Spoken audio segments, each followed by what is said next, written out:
There's a lot of ground to cover, so let's get started. In 2024, bent beam's a possible 13 to 14 years old and one of the few deer we've followed that long to that age. Taylor set her sights even though I told her we'd only seen the deer once in person in over a decade and chances were slim. She just smiled and said, "We'll see, Dad." She has a lot of first day luck. Though she's the luckiest hunter I know, luck wouldn't cut it with a deer like bent beam, but Tay just said again, "We'll see, Dad."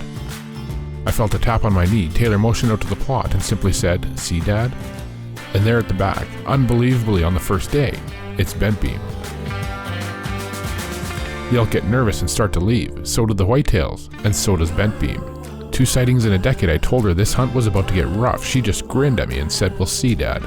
I grinned right back. Though by now, you'd think I'd know better.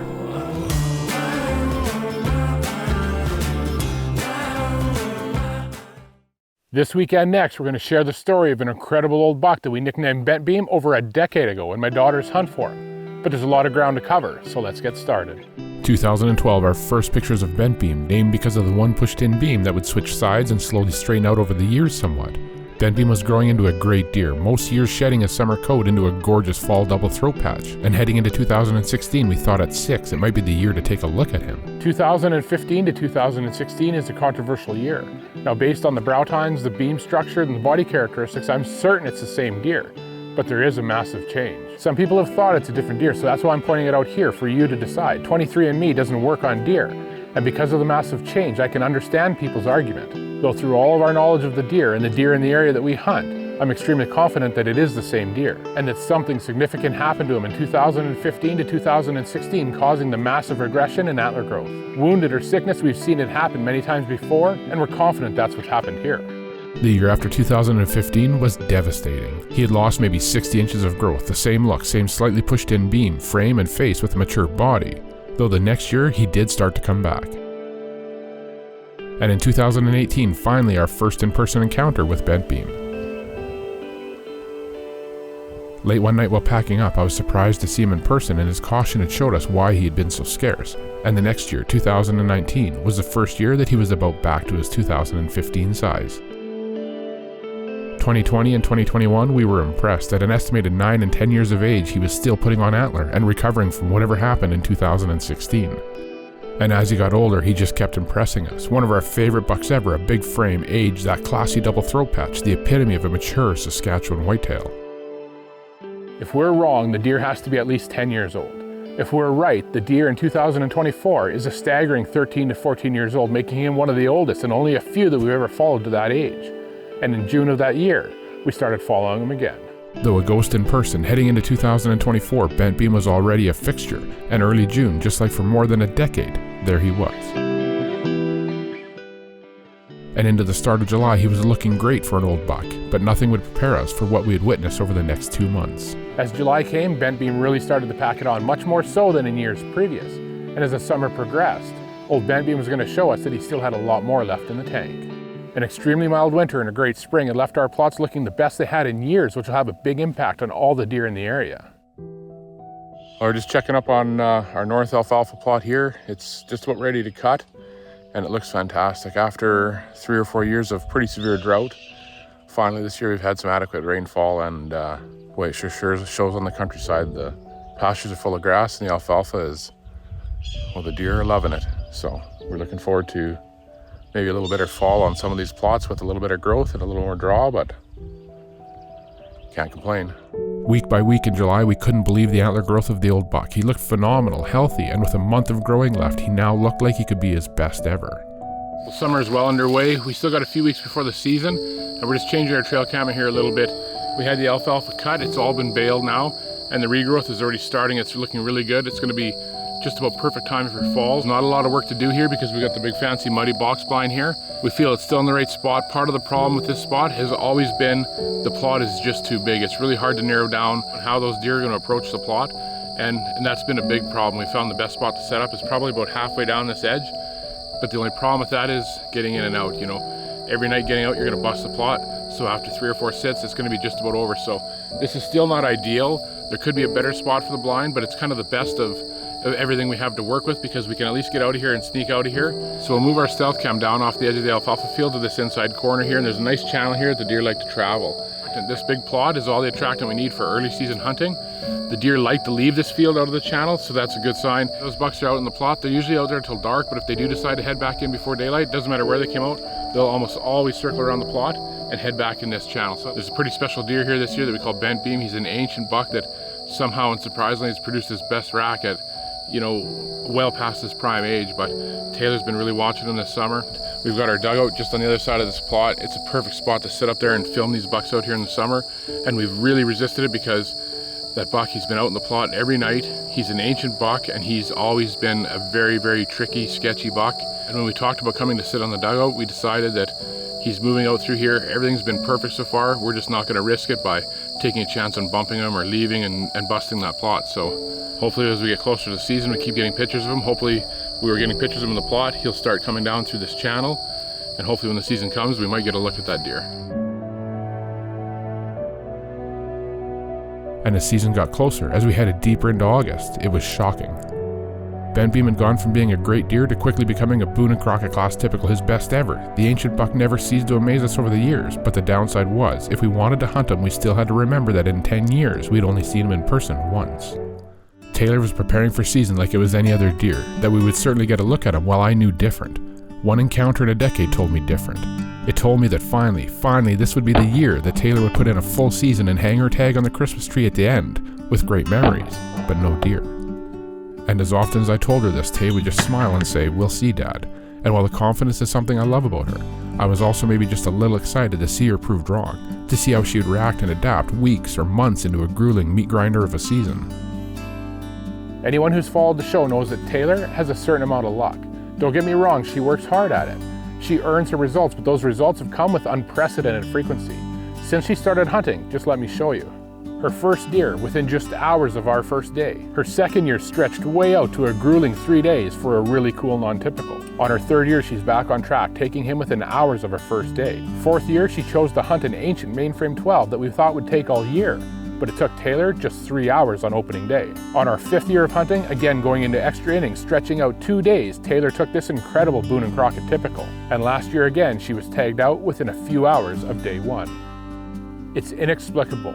And maybe I'm a bad dad, but that's even on top of us trying to make it a little bit harder for the last couple of years, steering her towards deer that we know would be a grind to hunt. But this year, I knew luck couldn't save her. Only one sighting of Bent Beam in a decade. University cutting back the time that she had to hunt and needing very specific conditions to hunt the plot. This was the year that I was going to get to spend all fall in a blind with Taylor, hoping on a prayer that we might get a glimpse of Bent Beam at some point. And it was September 3rd. Conditions were right, and we were heading in for Taylor's day one.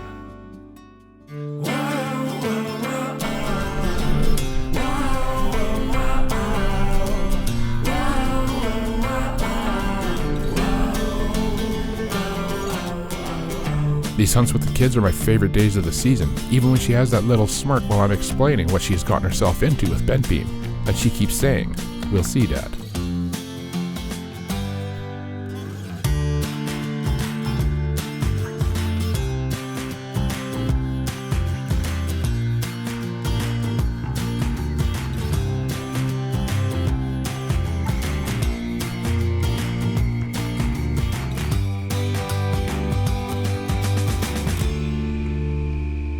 Day one. Fancy university girl. It's her first day at university today. Hunting might be a little slower this time, but she's got one of the coolest buck that you can imagine to hunt, and almost no time to hunt him. So he's an ancient old buck that he's tricky. We've seen him. I've only actually seen him in person once years ago hunting here with Bailey. But we've never really sat here a whole lot in a row either, so it's hard to say. Every year he's pretty reliable in velvet, and he sheds velvet, and then he gets a little bit squirrely and he shed velvet, I think just about a week ago. Might get a little trickier, but we live about 45 minutes to an hour from university, so she's not gonna be able to hunt every night. So whenever the winds are right and we can come sit, she'll come sit. And she has a lot of first day luck, but Magnus, I think he snagged that on her. He killed a tremendous drop tine buck on the very first day. This is the third day of deer season, but her first day, it's a pretty simple setup. We sit right in the very corner. We just sit in the fancy muddy blind, beautiful spot. This is maybe the first year we've We've owned this farm for 10 years now, and I don't think you sat here once, I think, before, but really just to kill a night because you couldn't get to the stand you wanted to get to. I think this is the first time in 10 years that one of our family will actually target a buck on our own land, which is pretty cool. In years of owning the farm, all the work into the plots and the property, we had seen many good friends take great deer, and it's been amazing. But there was just something special about settling in on day one after a buck for ourselves, even though I knew we had pretty well no shot.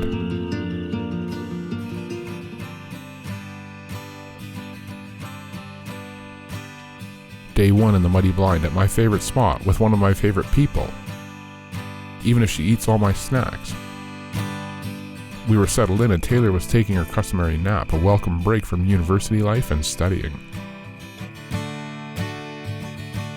There's a lot of peace to be found in the deer woods. It's good for the soul. But today it wouldn't be long until we had movement when the first to show up in the plot were unfortunately some elk. While fun to watch, they can sure slow whitetail's movement on the plot sometimes.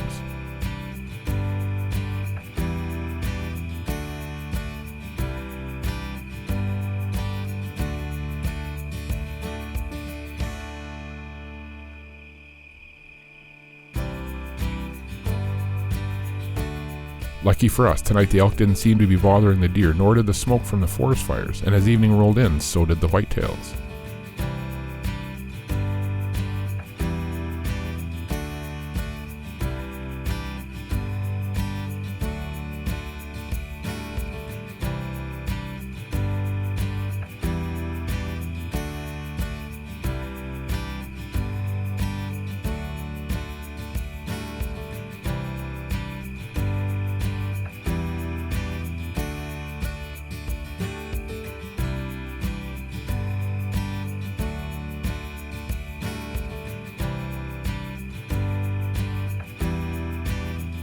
We seem to be having a lot of action at the far end, but not much close by, which has been a common problem here, though just a gorgeous evening to be enjoying it all.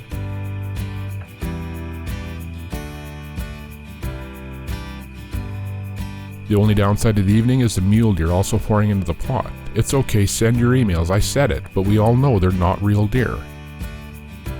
But not even a mule deer can put a damper on a view like this with my daughter for the night. And while enjoying it, I feel a tap on my knee. I look at Taylor and she motions out to the field and simply says, "See, Dad?"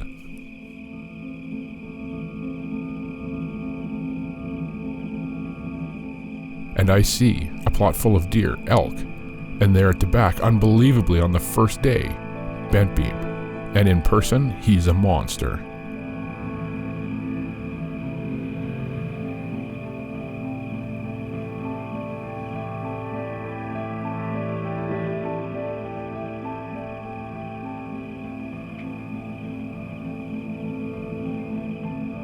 I couldn't believe it. He's a long ways yet, but this might happen. It's possible. How?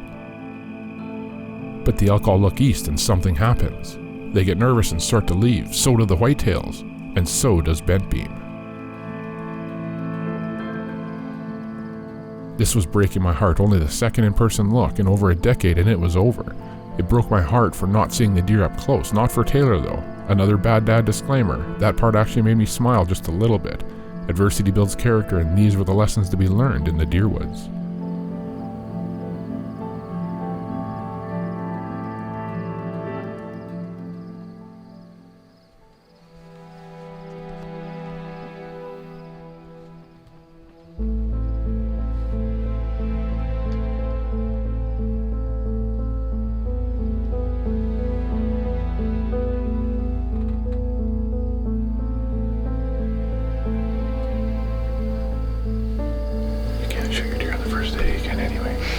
I love it when the deer wins too, even when it's against my daughter. And I knew the realization must be setting in for Taylor that this might get rough, and when I told her that, she stuck to her same answer with a grin, saying, "We'll see, Dad," and I grinned right back. Though by now, I should know better. Just one sighting. In over a decade with the deer, Taylor was going to have to work for this one, or would she? There he was on just day one, but I guess everyone's luck runs out at some point.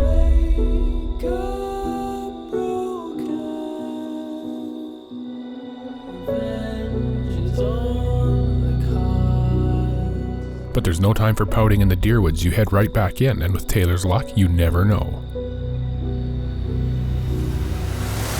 And on day 2, there he was. But somehow at 18 yards, the giant turns and walks away with no shot. The polish on Taylor's good fortune may have finally lost its luster. Maybe.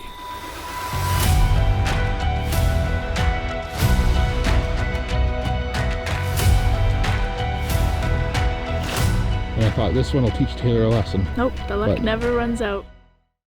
To book your own dream hunt in northern Saskatchewan, contact us at Canadian Whitetail Outfitters.